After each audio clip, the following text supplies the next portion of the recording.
Y ahora los confidenciales. El gobierno nacional llegó a la conclusión de que uno de los problemas de las guarimbas terroristas, que ocasionan muertes, heridos y pérdidas materiales, se explica en parte porque las escenas dramáticas que recogen los medios comprometidos con la oposición sirven para alimentar la campaña mediática que se adelanta en el exterior contra Venezuela. Otra conclusión a la que arriban tanto el gobierno nacional como dirigentes del chavismo consiste en que la guarimba es una consecuencia de la conducta de los alcaldes de la oposición que con su inhibición ante los hechos de violencia o el estímulo de esos hechos son la causa principal de lo que sucede.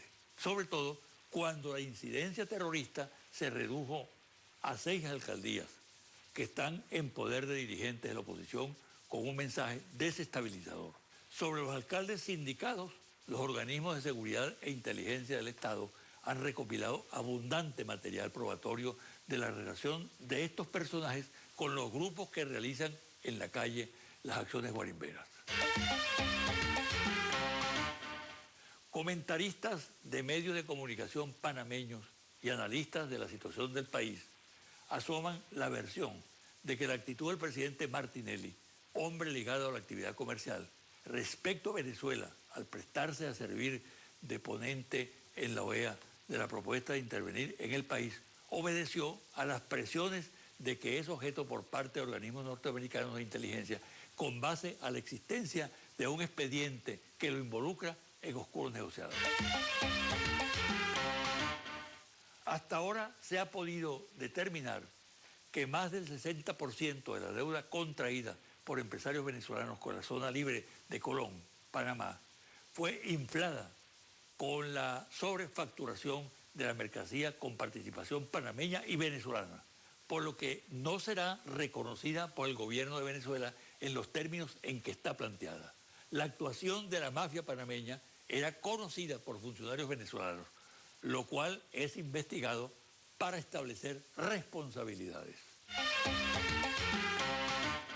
Las políticas se repiten en un país y en otro, sin que esto signifique que ocurren en términos iguales o casi iguales.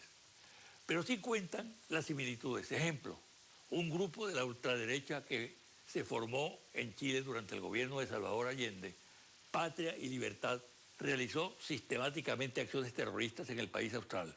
Sus líderes adoptaron un comportamiento abiertamente subversivo, violatorio de la Constitución e incurrieron en acciones terroristas que contribuyeron a la desestabilización y al golpe.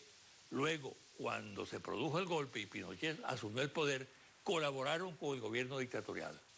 Algunos analistas que conocen el caso chileno establecen comparaciones entre la actividad subversiva desarrollada por Patria y Libertad en Chile y la que adelanta en Venezuela el grupo de Voluntad Popular, liderizado por Leopoldo López.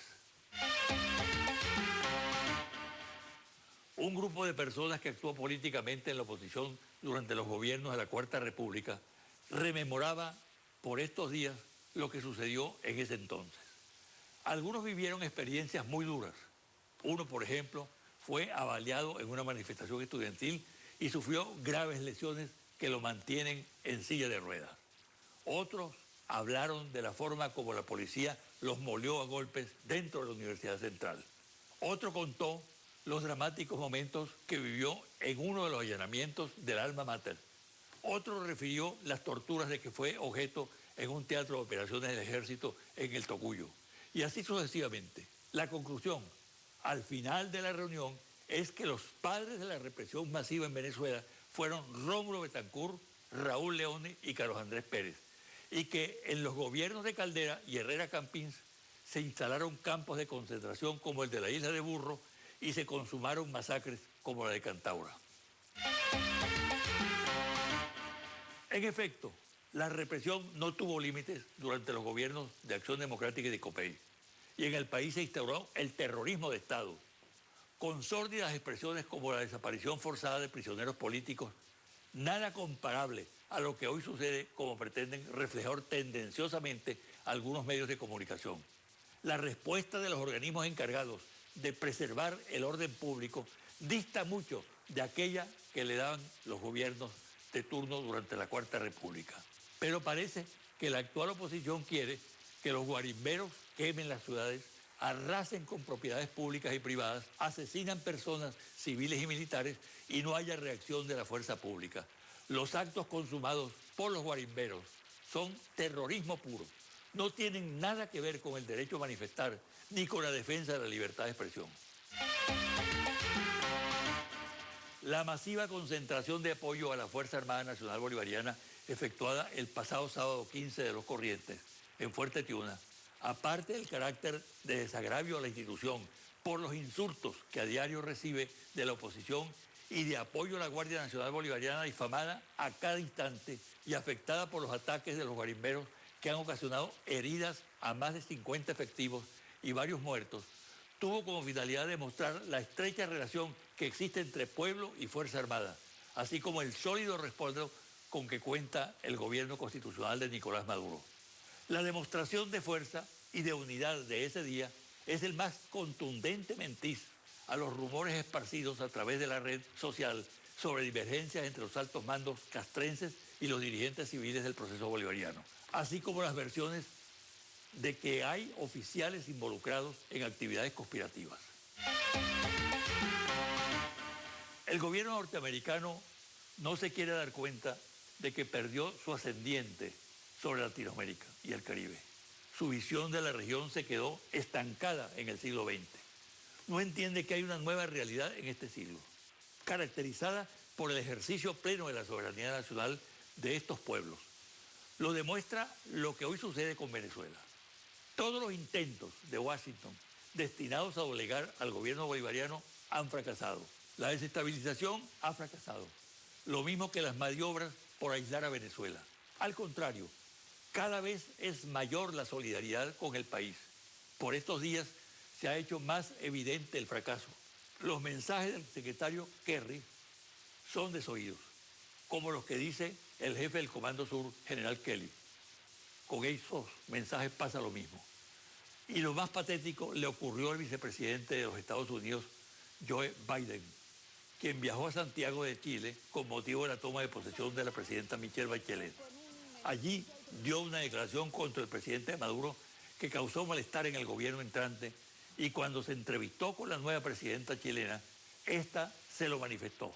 Y además le dijo de manera rotunda que su gobierno y Chile no aceptarían el derrocamiento de un gobierno electo popularmente. Y por si fuera poco, la presidenta de Brasil, Dilma Rousseff, no aceptó entrevistarse con Biden y se marchó rápidamente de la capital chilena. Confidencial al cierre. En el último estudio de la encuestadora Monitor País de Interlaces, 1.200 entrevistas directas en todo el país, del 6 al 11 de marzo de 2014, los resultados son los siguientes. Evaluación de gestión. Número 1. Baja de 23% en febrero a 11% en marzo el porcentaje de venezolanos que exigen la salida ya del presidente Maduro del poder, mientras que 86% opina que cualquier decisión debe ser electoral, ya sea mediante un referéndum revocatorio o en elecciones presidenciales. Para la gran mayoría, las salidas son electorales, constitucionales y pacíficas. Número 2. Sube a 57% el porcentaje de los venezolanos que califica como positiva la gestión del presidente Nicolás Maduro, mientras que el 41% la califica como negativa. Análisis de tendencias. En las 2 últimas semanas se produjo una recuperación importante de la valoración positiva de la gestión del presidente Nicolás Maduro. De la misma manera, el chavismo crece, se radicaliza y se atrinchera ante la amenaza percibida por la arremetida de la oposición extremista, mientras hay una caída importante de la aprobación hacia los líderes fundamentales de la MUD, es decir, de la Mesa de Unidad Democrática. Este fortalecimiento del chavismo en medio de la incertidumbre y del descontento tiene que ver con el rechazo a la violencia, el temor al caos y la ausencia de alternativas, así como con la iniciativa presidencial de convocar a conferencias por la paz, en particular los diálogos con el sector privado. La economía sigue siendo el problema fundamental para los venezolanos, por encima del problema político y el social. Hasta aquí el programa de hoy. Me despido hasta el próximo domingo a las 9 de la mañana por este su canal Televen.